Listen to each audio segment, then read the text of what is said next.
Welcome to Body Work. Welcome back.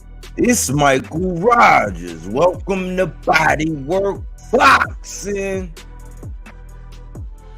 Man, it feels so good to be back. Hope everybody feeling good this evening, man, on this fine Sunday evening. You know, this week I kind of been allowing myself, somewhat not by choice, to be more of a fan this week because I was a little bit under the weather and I didn't want my people to suffer through me coughing and all that. I still got a little bit of congestion, but I say, you know what, man, y'all are not going to outwork me on these YouTube boxing streets. I got to make my contribution, you know what I'm saying? Some people that actually like the content, man. I know we in a time and an era where people don't like the truth. They don't like the proof. They do everything for clout, clicks, likes, views, and that almighty dollar. Not your boy though, you know what I'm saying? I'm growing, you know what I'm saying? I appreciate anybody who, you know, might hit the Cash App or might, you know, donate to the channel. You know, that could be a little bit of encouragement because doing content a lot of the times, man, as boxing fans, since it's such a niche market, you kind of got to have a heart. You got to kind of have a stomach to be able to stomach some of the things that we see and hear about boxing, the sport of boxing, the politics of boxing. You know, and even if something happened to come out about one of the fighters that we rock with or one of the fighters that, you know, we're in tune with, you know, we got to be on top of that. And the fights are few and far in between. You know what I'm saying? So I was just thinking, you know, I was hearing some, you know, through the tea leaves, I was seeing some things and hearing some things, and, you know, putting my ears out in the streets. And the main thing was this Tank Davis, you know, Gervonta Tank Davis, you know, on social media saying that, you know, the restrictions is in a roundabout way, the restrictions is getting to him, I guess, and he can't, you know, I guess he can't train. And, you know, I live in Baltimore, so somebody made a very good point about how everybody's in, you know, danger here in Baltimore, but I can only imagine, you know what I'm saying? And I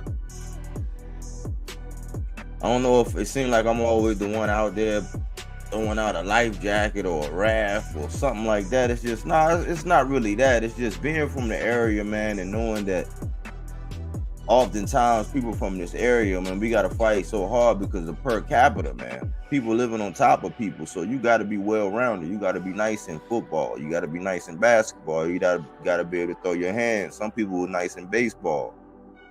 You know, definitely got to be good in track. You kind of got to be well-rounded. In one of them places, you kind of got to be great.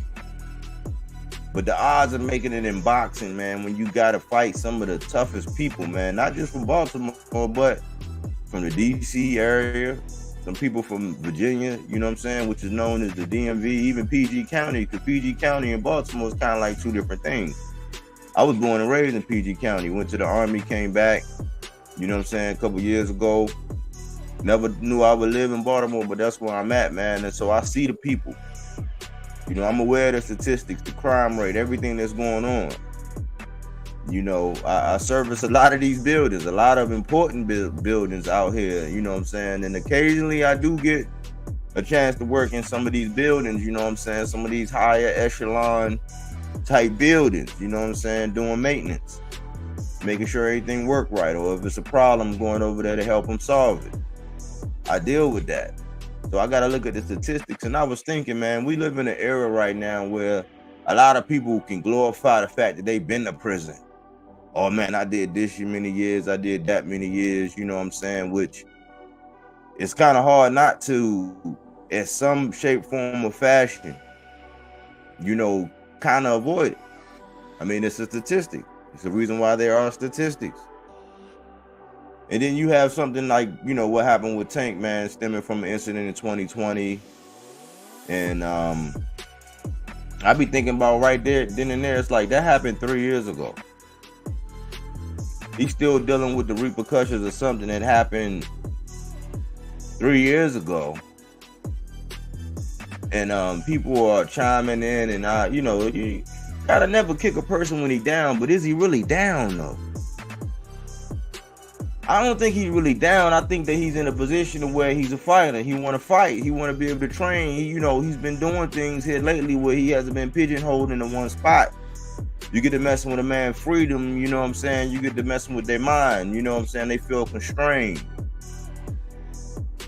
Especially when you got to do things that, you don't necessarily want to do. The way I look at it is the man is given recompense for a crime that was committed.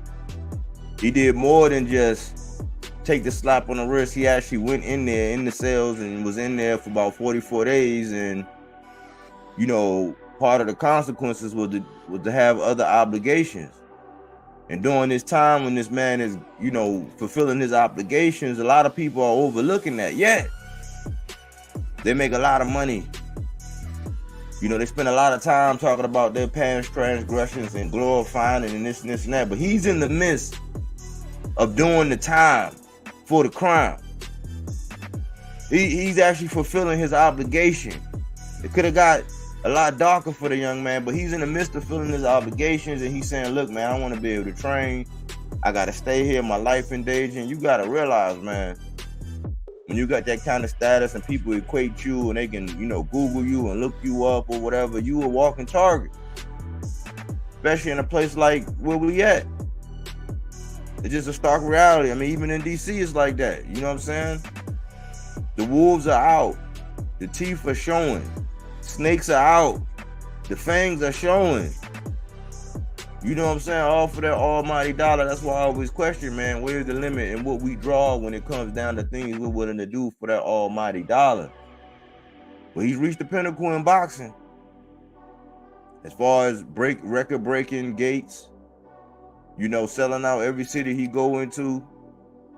Coming from a place like Baltimore, a little dude from Baltimore that made it to where people are arguing every day whether or not he's the face of boxing, arguing whether or not he's the hardest puncher in boxing. His name is tied in with Bud called him out after his recent victory over Spence. In a way, he got dreams on seeing him at some point. Even the novelty boxing, Sean O'Malley, he want to get a piece of that. Anybody down Tank, it was rumors that Tank was, that Frank was stepping out on the fight with Shakur for bigger and better things, or because he didn't like the money, or, it was speculation that there was a Tank. Cruz, he don't even want nothing to do with Shakur or nobody or nothing, because he want another Tank fight. He's in high demand. Mr. Gary Russell been wanting them. That would be a DMV classic if that ever were to go down. Then you got the undisputed champ, the former undisputed champ at 135, Devin Haney. He did rise to that height to collect all those belts. He's tied in with, some people speculated that the number 1 or number 2 top fight in boxing. It's arguable. Shakur Stevenson said that him and Tank Davis is the best fight that can happen in boxing, especially at 135, skill for skill. Pound for pound. And Shakur keep it a buck, because even when it ain't hard, even as being an Olympian, a patriot, he came out here recently and said that, hey, he been watching that guy Naoya in a way, and his quality. So he keeping it a buck. But a lot of things surrounding this young man named Tank, man, and I don't think that he get a lot of the credit or a lot of the respect. Just mere respect, because more than likely, man, a lot of people are basically Plinko chipping down some animosity they had for Floyd down the Tank because he was promoted. I mean, well, when you look at it, I'm like, how mad can you be? Because in one breath, you will knock him for being with Floyd, and you say, oh man, he was the only one, but then you won't give Richardson Hitchison any credit for going out, you know what I'm saying, out from under that banner, and no thought to that. But I think when he finally got focused, man, and he really, because I think he always been focused as far as fighting. I think that it might have been some of the things outside of the ring that might have had been distracting him, just being a young man, having a little level of immaturity, having to actually You know what I'm saying? Brush your knuckles up against that concrete before you know, hey, I don't want to do that. I think some of that went in, but he followed the blueprint.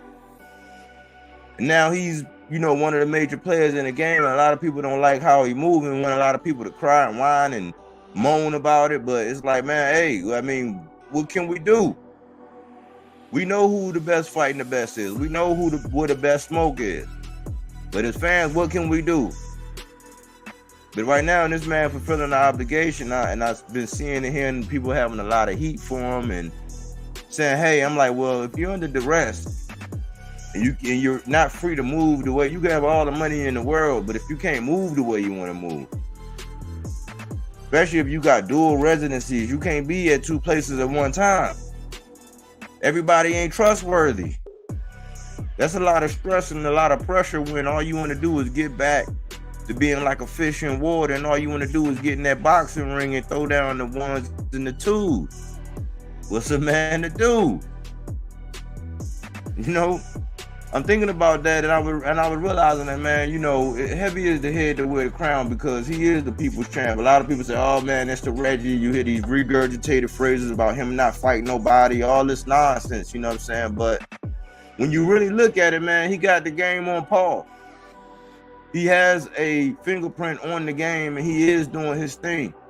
And as a young black man coming from a place, the heroin nation of the capital, I don't know where they rank as far as fent, but I guarantee you it's up there. But to scale that high, to soar that high, to reach these levels, to make it to this point to where, you know what I'm saying, everybody's saying your name, everybody want a piece, somebody want a shot, everybody looking to try to knock you off your pedestal. I think he's doing a good job, man. He's number one in power punch connect percentages at 47.7%. He's number 5 plus or minus at 14.4. He's number 7 in total punch connect percentages at 35%. And I think that he often gets discounted as just being a knockout artist. And I say, hey, man, you could discount it all you want, but somehow, some way, he know that it ain't a race. And at the end of the day, whether he has the size disadvantage, the height disadvantage, the reach disadvantage, he always find a way, 9 times out of 10, to knock his opponent out.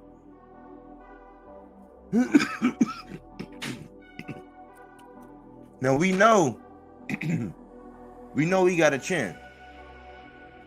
I reckon he got some of the best footwork in the game. Arguably, he might be the hardest hitting puncher in the game right now, because he's not just limited to just one hand.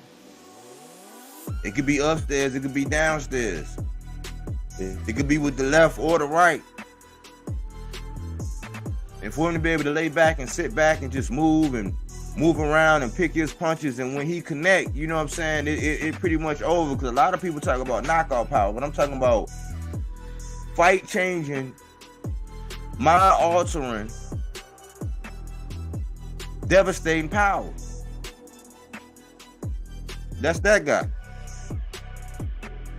I think going back to the Leo Santa Cruz fight, I think that Tank has been one of the most active fighters in the game.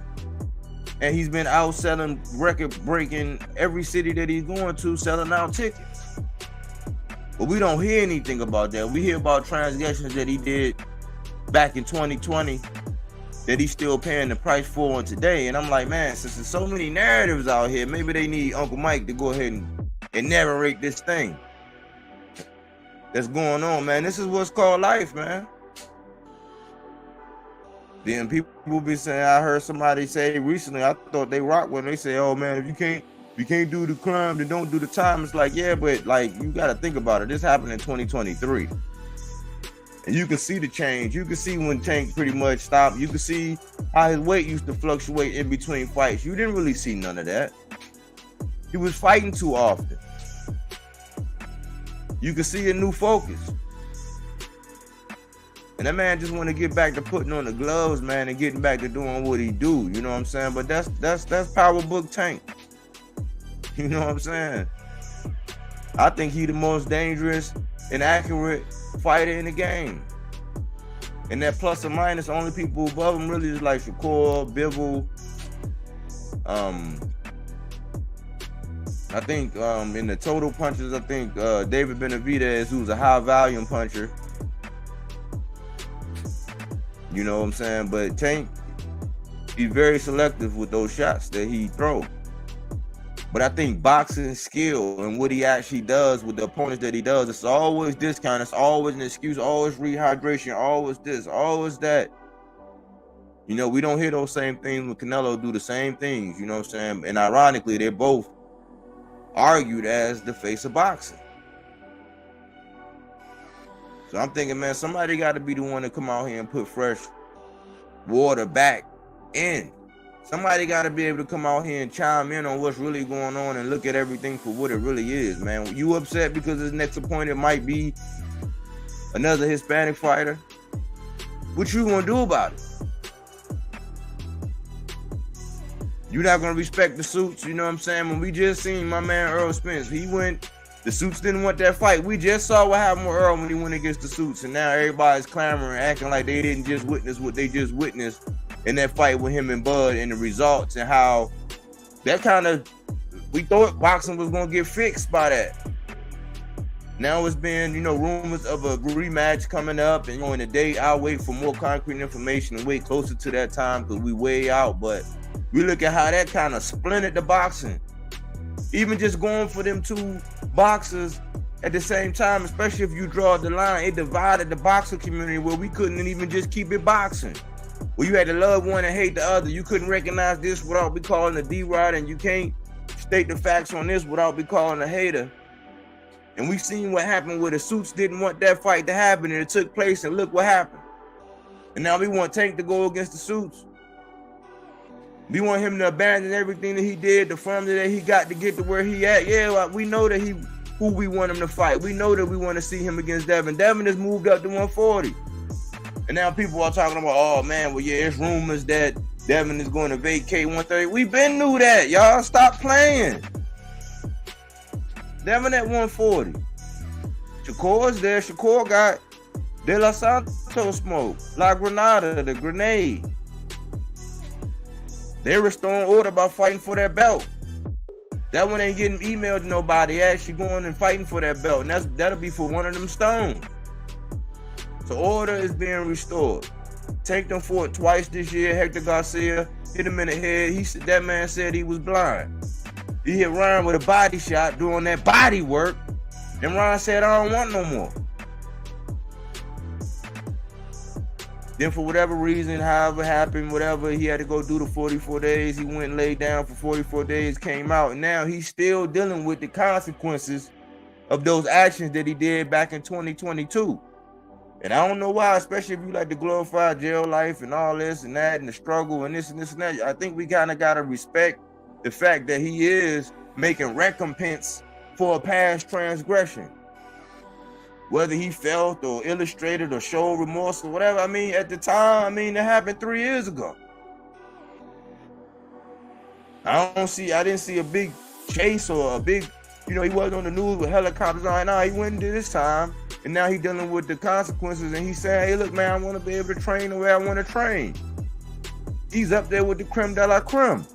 I think we got to respect that and observe that. So, at this point in time, it's easy to kick a man down, just like Jamal with the health problems, the mental health problem that he got going on. Any one of these fighters that might face a little bit of adversity, as fans, it's real easy to kick them when they down.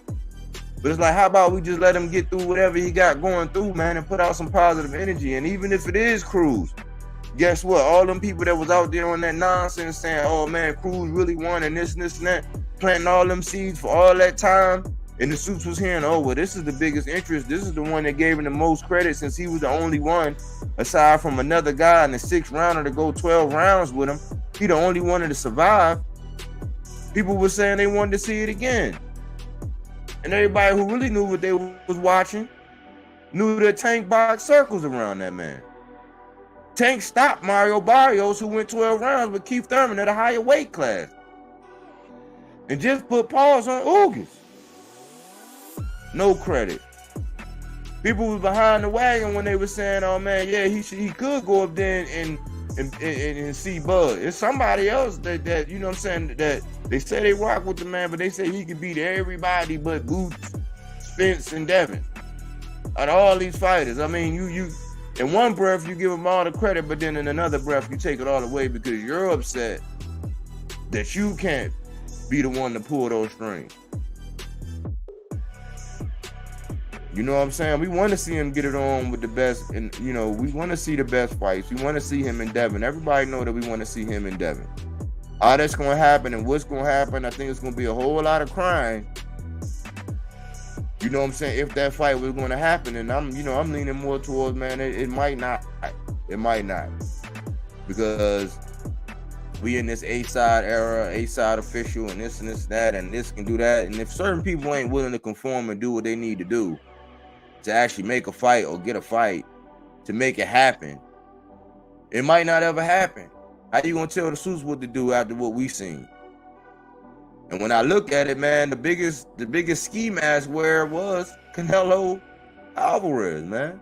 He went over there and got all that money from DAZN, what they got to show for it. Got all this money from PBC and what they got to show for it.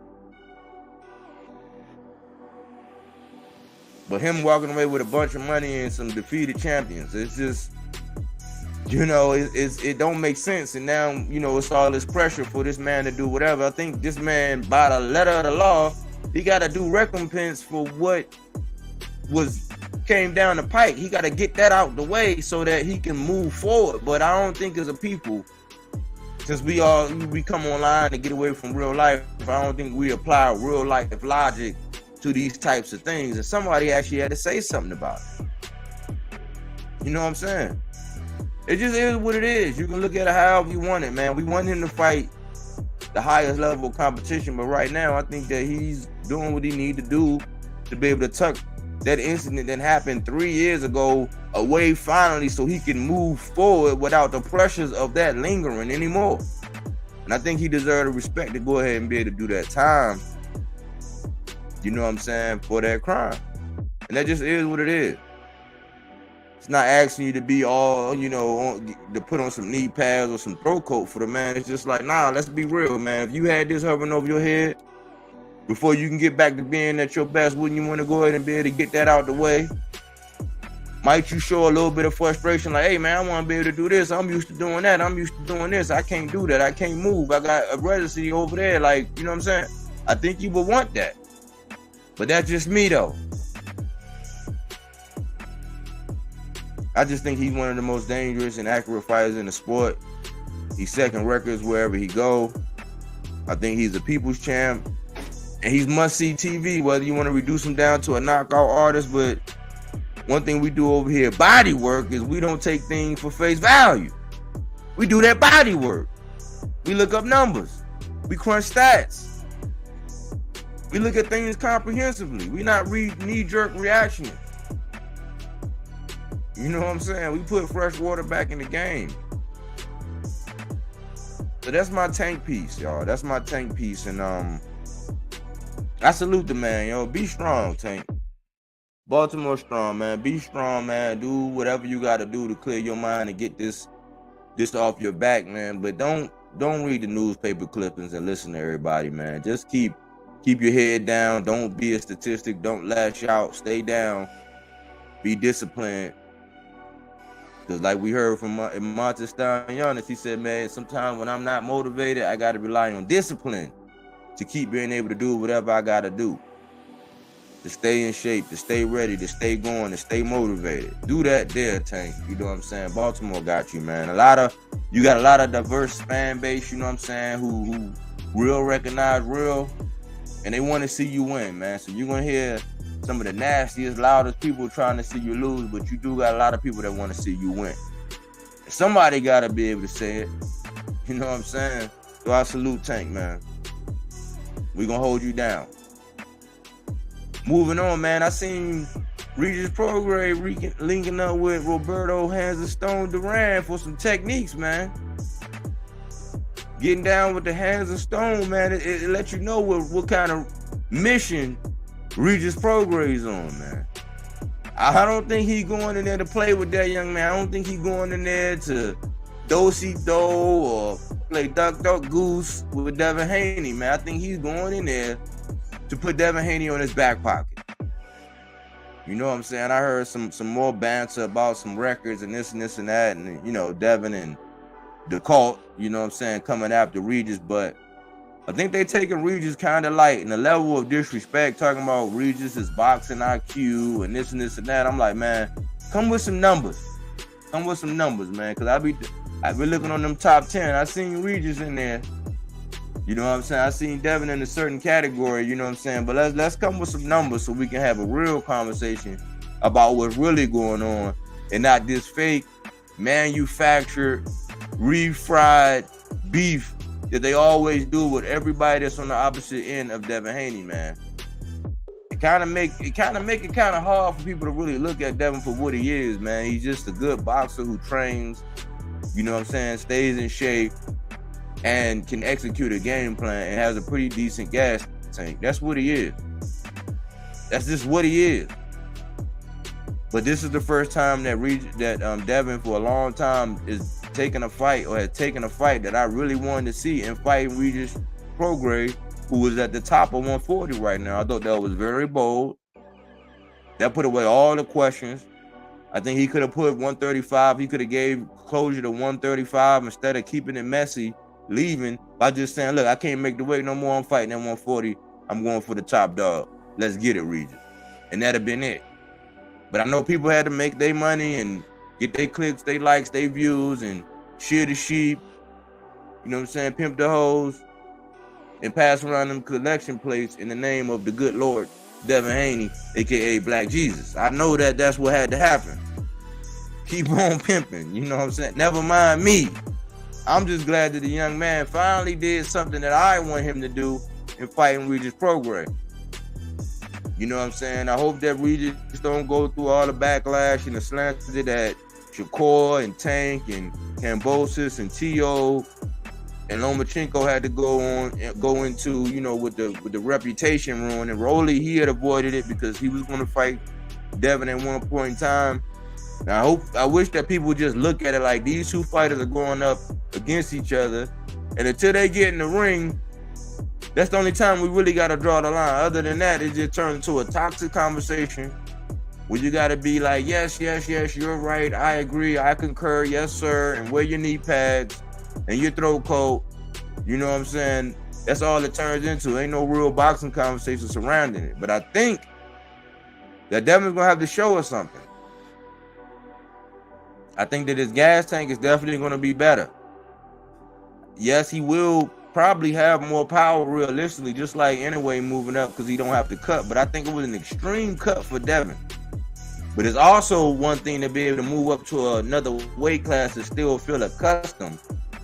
And we also don't know the punch resistance at that weight class, which is something that we're going to have answered. So hopefully his punch resistance will be a little bit better.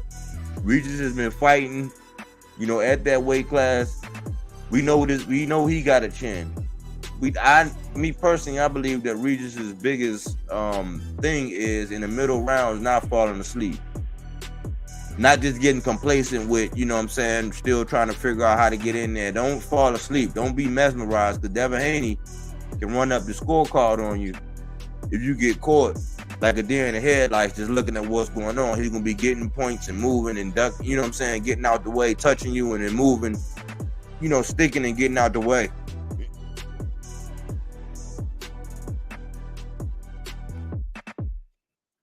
So I think that's the biggest question I have for Regis is will he fall asleep at the wheel? I think Devin, it might have been a little bit of a gas tank thing, but I think in the Lomachenko fight, I think he was a victim of the same thing. So I think that in this fight, it's going to be who stays the most active and who's the most accurate. When I break it down, I look at CompuBox as far as defense, Regis Prograis is up there as far as making people miss with power punches. And I would think that he's not going to let Devin get away with just throwing a jab. So it's going to have to be those power punches. And Devin's shown that he can go to the body, because his saving grace in that Lomachenko fight where he was outlanded in everything but body punches was doing that body work.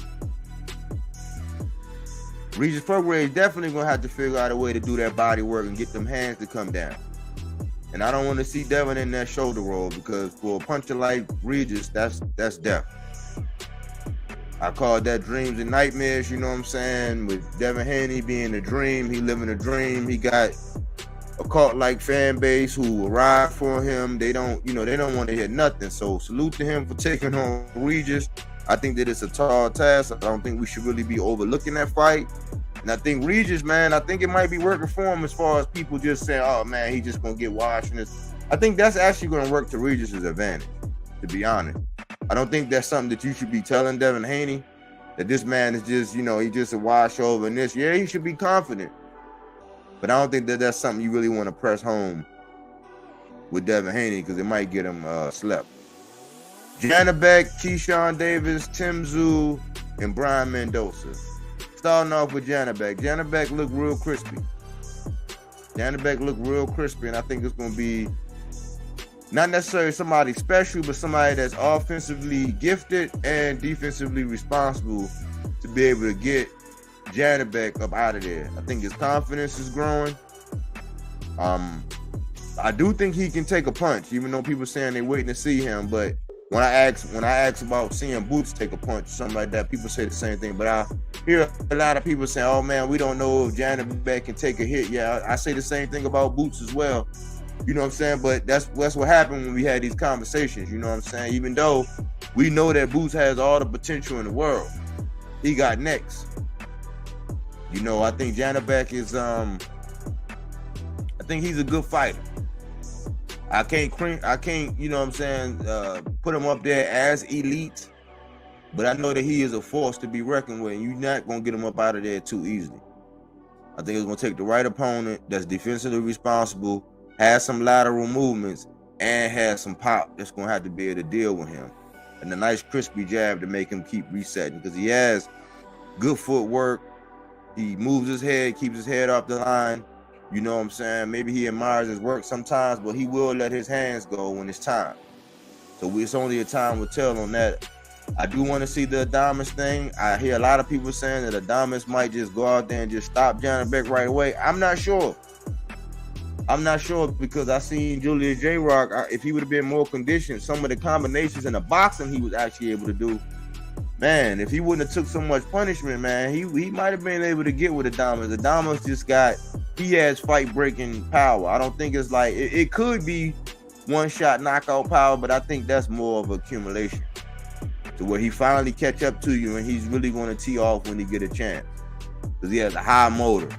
And he can take a lot of suffering. He can take a beating. So I think that'll be a good, rough, rugged, flip a coin type fight between him, Janabek, and Adames.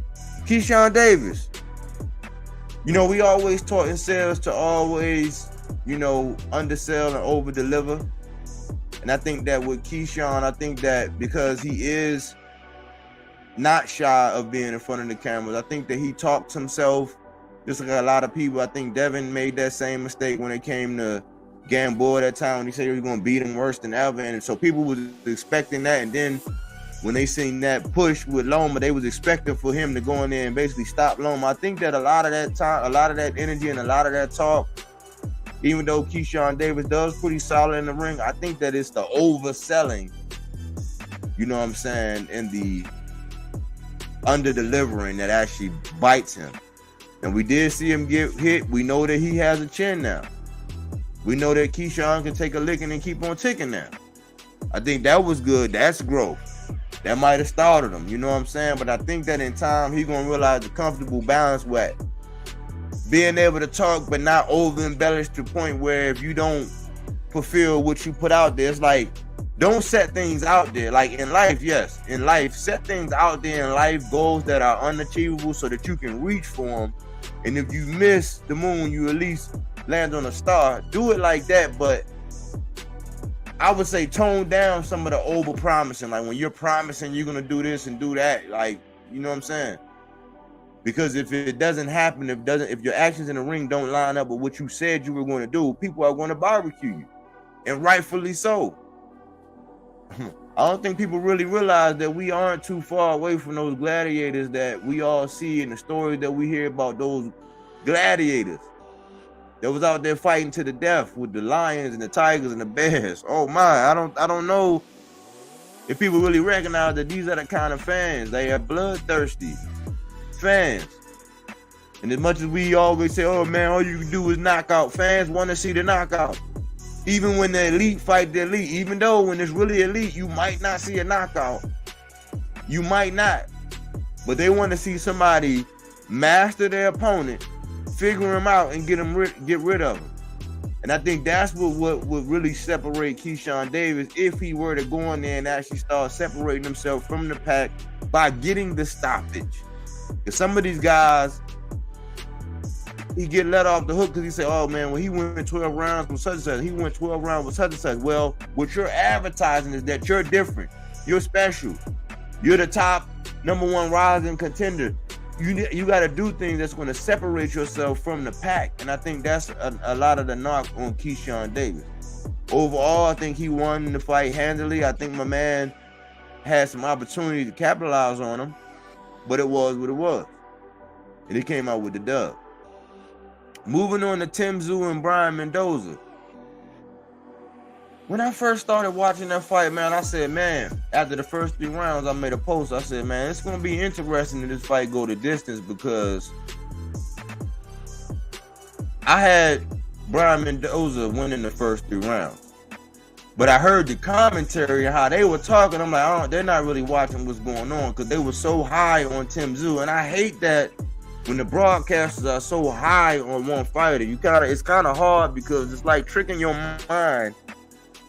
It's just like when you hear a song saying murder, murder, murder, kill, kill, kill. Like when you hear that, it's hard to be watching something all lovely. That when you have that music playing, like it was hard to listen to those commentators just be so high on Tszyu when Brian Mendoza was working. Now after that, he might have got the 4th round too, but after that, it seemed like Tszyu figured out that whenever he really commit to touching Brian Mendoza, that it was affecting Brian Mendoza. And what I started seeing was Brian Mendoza started doing a lot of wasted movement, a lot of wiggling his shoulders and moving his gloves and like the pizzazz stuff, like trying to be a showman, but it's like you can only really do that if you're still being effective. And he didn't get to Tim Tszyu's body. When somebody's stalking you, you gotta make them readjust. You gotta go to their body, and whenever they miss, you gotta make them pay. But I think that maybe Tim Tszyu hits a little bit harder. It's almost like that Benavidez, where it don't look like it hurt that much, but I think that as time goes on, even though he's not an accumulative puncher, unless you give him the opportunity, like what he did with Ocampo when he just let his hands go when he was just trying to get rid of it. I think that Tim Tszyu might hit a little bit harder than what people would think, just like I think Benavidez might hit a little bit harder. Even though Benavidez has faster hands, I think Tim Tszyu hits kind of hard. Maybe his father might have passed down that gene, man, where he got some real pop to those punches, and it was noticeable on Brian Mendoza's face. And I think that it came a point in time to where Mendoza was like, look, man, I don't want to take any more risks. You know what I'm saying? And give Tim Tszyu the opportunity, because Tim Tszyu is one of the people that if he hit you and he hurt you, he's going to let his hands go. He's going to swing until he connect. You know what I'm saying? It could be like 20 punches and hit you, and he's going to hit you with 4 solid ones that's going to snap your head back and make you look bad. And next thing you know, the ref is coming in, waving in the towel. So I think that's what it came down to. A lot of people been saying that Tim Tszyu basically took over the second half of that fight. And I think that his power wore down Mendoza, and Mendoza really realized that I can touch Tim Tszyu, but it wasn't really affecting Tszyu like that. And so he was like, you know what? I'm not going to take any risks too much. You know what I'm saying? I'm going to be decent. I'm still kind of stay active, but I'm not going to do nothing stupid to where he going to get that KO under his belt. You know, so I salute Mendoza for his effort. He definitely got a chin. He can definitely take a hit, and he's nowhere near being done. I think that he's a tough out, and on any given night, we already saw what he can do, because my man, I call the landlord in Fondor, he sat him down. You know what I'm saying? Gave him a 1 piece, and then, you know what I'm saying, another shot and a biscuit. and Fondor, it was over. You know what I'm saying? So salute to them for putting on that good fight, man. And that's all I really see in the sport of boxing, man. I think that, you know, politics is starting to overshadow, you know, what's going on, because a lot of marquee names aren't fighting right now. Like, when we talk about big, you know what I'm saying? Right now, we like right in a little lull in the action. But there's a lot of fights. If you haven't seen my video I did the other day, the top 10 fights of the fourth quarter, where I go over the top 10, actually 11 fights in there. It's a bonus because I put in Maul and Jose Benavidez, the older brother of David Benavidez, you know, being there. But I went over the top 10 fights in boxing to come.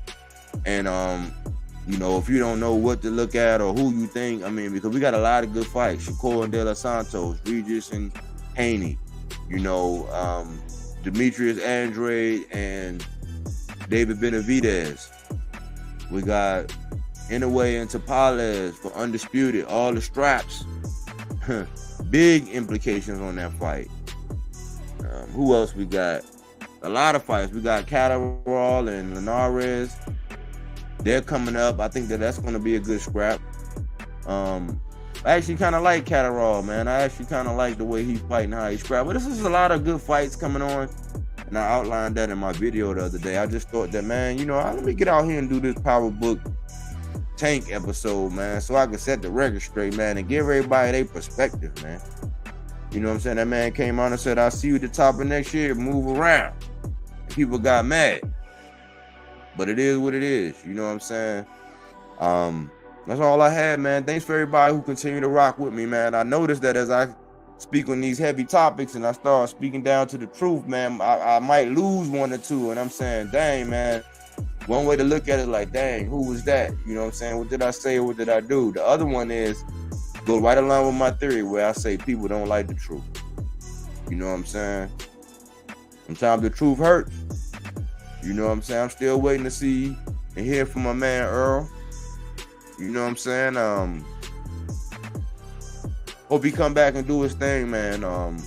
I heard the speculation about February. I'll wait closer to the time to kind of see if that's what's really going on, man. But I'm enjoying the sport. I've been in the cut, man, because you hear my voice, but I'm still putting out that product. I still got lots of videos to come. I got an Andrade and a Benavidez video coming out where I'm going to try to show you something that we might not be looking at in this fight, you know, and a couple other things, you know what I'm saying?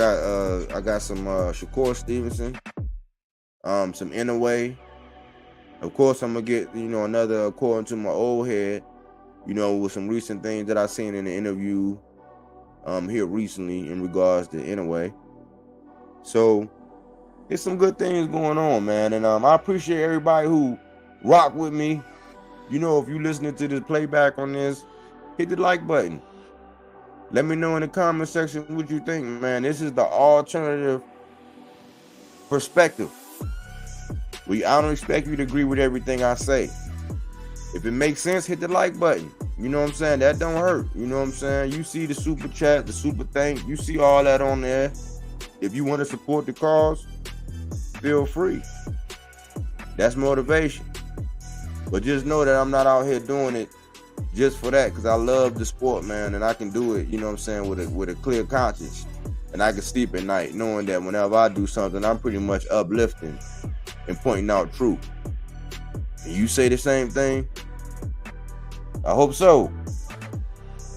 Anyways, thanks for tuning in here at Bodywork Boxing, where we don't take things for face value. We do that body work. He didn't want to box. He wanted to actually prove that he could punch with you. He was like, what the fuck is this nigga, Rex? Oh, okay, you want to go to sleep. You tired. Welcome to